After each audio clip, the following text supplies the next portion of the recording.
For a 2-year period starting in July 2014, you win 158 matches, only 13 losses, 6 majors, 4 consecutive, which is as dominant a period as anybody's ever had in the history of the sport. And you win the French Open in June 2016, which I guess is the one major that had eluded you. And you said at that point you just kind of lost your mojo. Yeah. Why were you wondering if you'd ever be able to get back to the place that you were at playing-wise? I was quite convinced that everything will be fine, and after that I'll keep on going and keep on, dominating the tennis world, winning matches. And then I realized that it's not really like that. And then I realized that I came to the stage of my life and my career where I had to dig deeper and understand myself on a much deeper levels than what I have had till that point. And I've put a lot of weight in my life and people around me in their lives on winning the French Open and completing the 4 slams. But I think I probably put way too much weight on that, meaning the happiness would be dependent on me winning or not.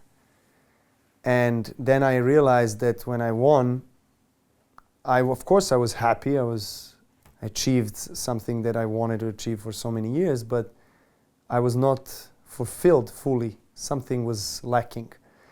It was some dark place where there was some little child hidden in the corner, crying and asking for attention, but not in a way through achievements, but in a way through, emotions, through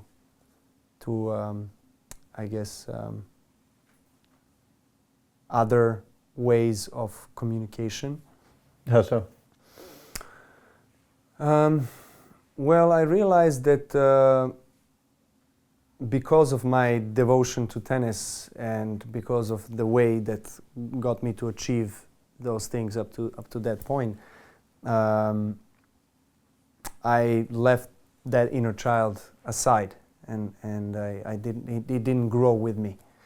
And in other words, I did not dedicate enough time and proper way of addressing and treating myself on an emotional level. So I didn't grow up emotionally as much as I did tennis-wise. And that's when I started addressing that a bit more. And then I had to endure through that journey, and then my tennis results were suffering more after that. I got injured as well. And I'm super glad that I've done that.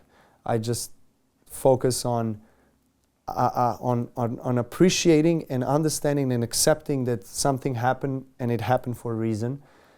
I am a more mature, more grown person inside. I'm I think more enabled to deal with my emotions and deal with everything that life has to throw at me. Well, that's interesting because I mentioned I was listening to one of the podcast interviews you gave where you alluded to around the same time you were going through marital challenges. Yes. What do you think you learned about yourself having gone through that? Well, I learned that when you expect the least, that's when, life will give you something to work at internally. I really feel my relationship became deeper, more significant, more intrinsic. And I realized actually up to that moment that the relationship with some of the closest people in my life were quite superficial and shallow because I just didn't know how to handle that. What did it teach you about your wife? What did it teach me about my wife? Well, it taught me that we have to go on this journey together. And that it's inevitable that she has to endure the same journey as I do at the same time. Otherwise, we can't stay together. and I'm really grateful and happy that she embarked on the same journey, her own journey, but parallelly at the same time as I did.